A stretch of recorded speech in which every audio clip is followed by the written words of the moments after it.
Okay, let's just dive right into this explainer. Today, we are unpacking Dr. Lawrence Osifo's completely fascinating framework on exactly why we make the mistakes we do, and more importantly, how we can build a really solid, structured path toward growth after we inevitably fall. Look, we all stumble, right? But have you ever actually stopped to wonder what drives this totally unavoidable part of the human condition? It is so incredibly easy to look at a mistake, whether yours or someone else's, and just assume it comes from a place of malice or maybe some deep character flaw. But Dr. Osifo's framework completely flips that assumption on its head. He offers this beautifully nuanced look at why making errors is literally just built into our DNA. So, to make sense of this, Dr. Osifo breaks human error down into two universal catalysts, the mind and the body. Instead of treating every single mistake as the exact same kind of failure, this framework splits our vulnerabilities into two distinct paths. It gives us a structured way to diagnose our missteps, which is exactly the kind of clarity we absolutely love digging into.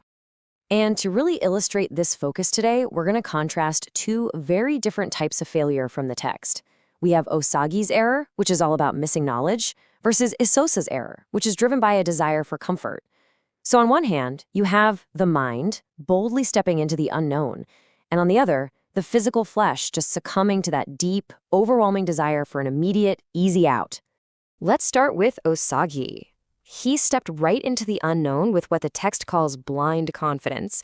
And honestly, that is a situation a lot of us can definitely relate to. He's moving forward with the absolute best of intentions, entirely unaware of the silent fog of ignorance that is totally obscuring the reality of the path ahead. Get this. Osagi actually calculated his investment figures 3 separate times. He was dead certain those local enterprise funds were secure, but they collapsed anyway. Why? Because instead of doing the hard work to verify the foundational books, he relied on whispers and empty promises. His intentions were golden, but as we all know, math cannot save you if the numbers you're plugging in are completely made up. His knowledge was just incomplete.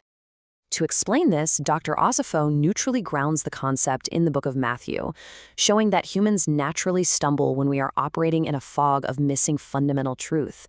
This specific passage really highlights that Osagi's failure wasn't driven by malice at all. It was fundamentally an issue of just not knowing the core reality of the incredibly complex situation he was trying to navigate. The crucial point here is that Osagi did not lack heart. He simply lacked knowledge. And as one of his peers points out in the story, this kind of ignorance is basically a debt. It has to be acknowledged and it has to be paid in full before true wisdom can ever take root.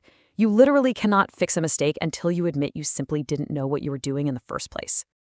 Now, what happens when your mind knows the exact right path, but your body falters anyway?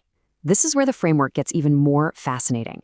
We are moving from a lack of information straight into a lack of physical endurance against intense pressure. Enter Isosa.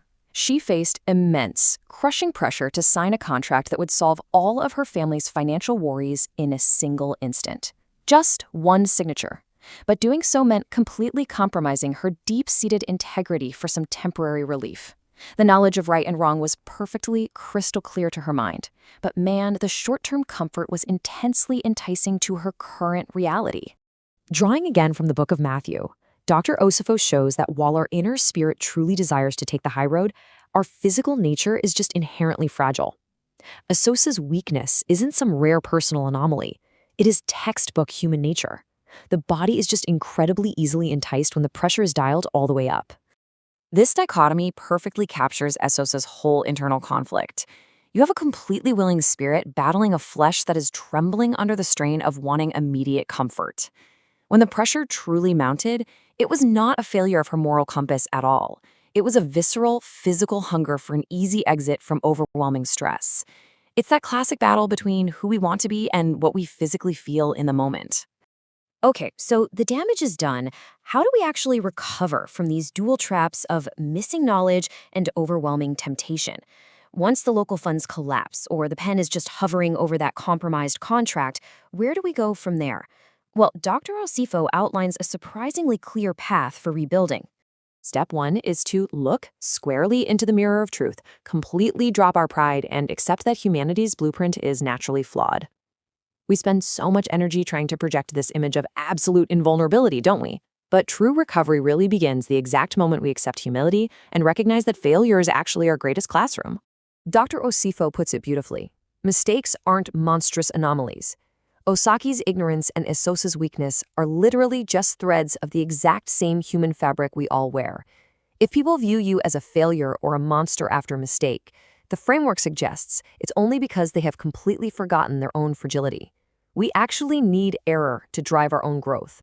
Once we finally embrace our imperfections, we need a clear, active framework to shift from passive regret to meaningful recovery.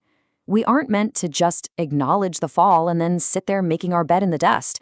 We have to stand up. And doing that requires a major intentional shift in how we operate every single day.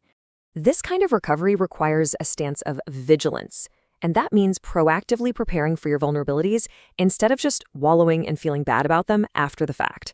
It's about knowing exactly where your blind spots are, whether they are intellectual, like Osagi's, or circumstantial, like Esosa's, and actively guarding those areas before the pressure ever even knocks on your door.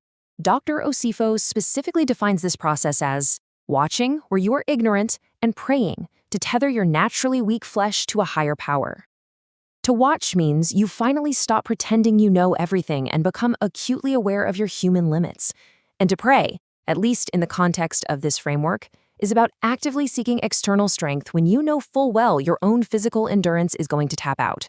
So, what does this rebuilding process actually look like in practice?